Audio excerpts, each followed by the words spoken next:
Studio Janakpur Nepal.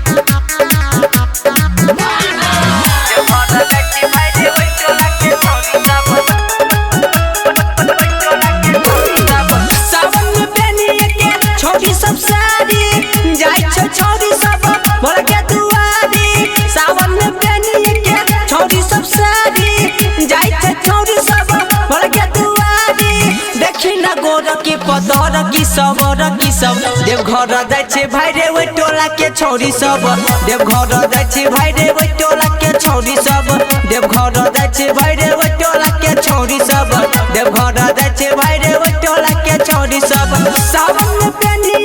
छोटी सब सारी जाय छ छोरी सब पर के दुआरी देखी ना गोर की पत्थर की सबर की सब देव घर जाय छ भाई रे ओइ टोला के छोरी सब देव घर जाय छ भाई रे ओइ टोला के छोरी सब देव घर जाय छ भाई रे ओइ टोला के छोरी सब देव घर जाय छ भाई रे ओइ टोला के छोरी सब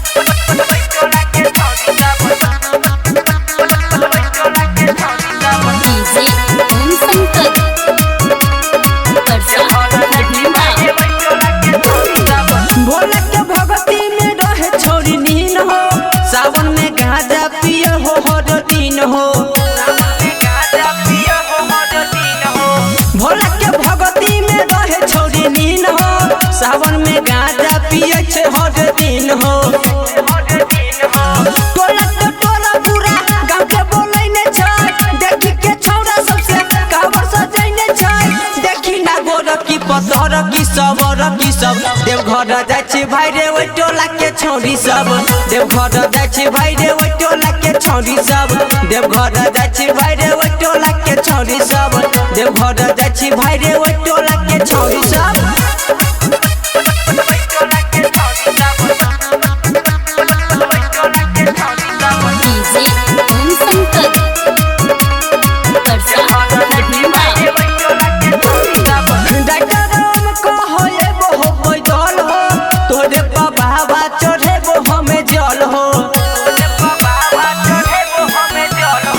लक्ष्मी फेकन कहो एबो हो पैदल हो तोरे पर बाबा चढ़बो हमें जल हो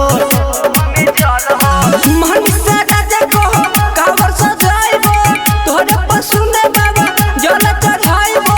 देख ना आब छही घोर की पतर की सब देव घर जाय छ भाई रे ओइ टोला के छोरी सब देव घर जाय छ भाई रे ओइ टोला के छोरी सब देव घर जाय छ भाई रे ओइ टोला के छोरी सब देव घर जाय छ भाई रे